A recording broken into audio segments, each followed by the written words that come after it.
Mutual ફંડથી વધારે વળતર આપી શકે છે નિફ્ટી 20। જાણો કેવી રીતે કરશો રોકાણ। ભારતીય શેરબજારોમાં હજારો કંપની લિસ્ટેડ છે। આ સ્થિતિમાં તમામ કંપનીઓના શેર ખરીદવા મુશ્કેલ છે।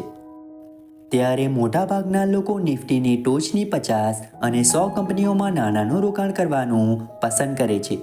પરંતુ બજારની 50 મોટી કંપનીઓના શેર ખરીદવા માટે ઘણા પૈસાની જરૂર પડે છે।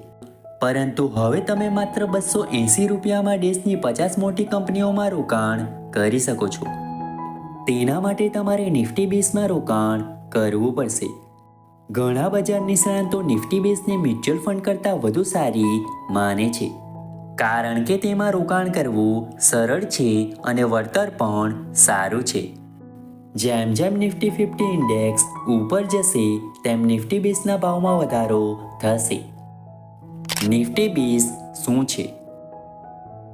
ભારતમાં એક્સચેન્જ ટ્રેડેડ ફંડ તરીકે નિફ્ટી 20 છે, જેનો ઉદ્દેશ્ય રોકાણ પર વળતર આપવાનો છે, જે નિફ્ટી ઇન્ડેક્સ દ્વારા રજૂ કરાયેલી અસ્કયામતોના કુલ વળતરની બરાબર છે। એનએસઈના કેપિટલ માર્કેટ સેગમેન્ટમાં શેર અને મ્યુચ્યુઅલ ફંડ એકમોને જોડીને નિફ્ટી 20ની રચના કરવામાં આવી છે। નિફ્ટી 20માં કેટલું રિટર્ન મળશે?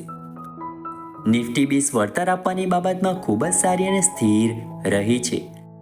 છેલ્લા 5 વર્ષમાં નિફ્ટી 20એ 137% વળતર આપ્યું છે, એટલે કે રોકાણકારોના નાણાં બમણા કરતાં પણ વધુ થયા છે। કોરોના સમયગાળા દરમિયાન માર્ચ 2020માં નિફ્ટી 20ની કિંમત 91 રૂપિયા હતી અને હવે વર્તમાન કિંમત 278 રૂપિયા છે। નિફ્ટી 20માં રોકાણ કરવાના ઘણા ફાયદા છે। તમે ડીમેટ એકાઉન્ટ દ્વારા શેર બજારના ટ્રેડિંગ સમય દરમિયાન કોઈપણ સમયે નિફ્ટી 20 ખરીદી શકો છો। તે શેરની જેમ જ ખરીદી અને વેચી શકાય છે। મિત્રો, આશા રાખીએ છીએ કે જાણકારી તમારા માટે ઉપયોગી સાબિત થશે।